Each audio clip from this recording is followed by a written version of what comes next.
ఎంత చేస్తే అన్ని రోగాలు తగ్గించుకుంటాం మనం. ఇంతమంది తీవ్ర రోగాలు క్యాన్సర్ తగ్గించిన నేను నిజంగా కట్టించి మా ఇంట్లో పైన అది చూస్తే చిన్నగానే ఉంది కదా మరి ఎన్ని రోగాలు సర్వభోగాలు వస్తాయి, సర్వరోగాలు ధ్యానం అంటే. ఇప్పుడు టాబ్లెట్ వేసుకుంటాం ఒకటే రోజు అయిపోతుంది, మళ్ళీ రేపు కడుపులోకి వస్తుంది. ఇంకా నీ కిడ్నీలు పోతాయి, నీ లివర్ పోతుంది ఆ టాబ్లెట్ల వలన. డాక్టర్లు ఎందుకంటే మెడికల్ షాప్ దాంట్లో ఒకటి మనకు అవసరం ఉంటే 10 రాస్తారు తెలుసా. ఎందుకు గిరాకు కావాలని 3000 ఖర్చు కావాలని. ఈ ధ్యానంలో అంత తగ్గించుకుంటుంది. ఎక్కడి నుంచి వాడుతున్నావు?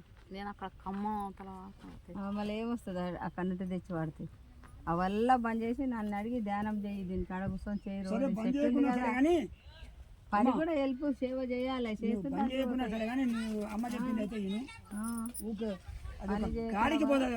వెళ్ళిపోతుంది. నేను తగ్గించిన కదా అది క్యాన్సర్ అనేది.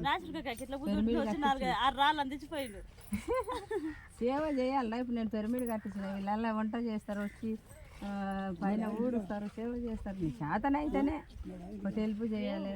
లేదంటే ఇక సిమెంట్ సంచులకి 500 అట్లా హాస్పిటల్ మందులకు పెట్టకుండా దీనికి హెల్ప్ చేయి.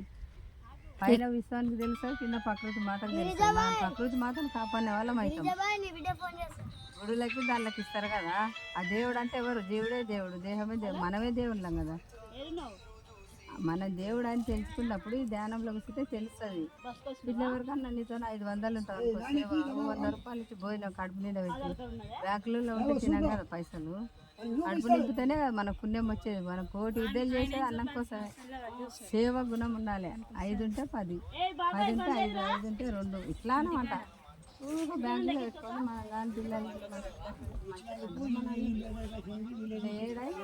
మా పిరమిడ్ సోమవారం పుణ్యం అన్ని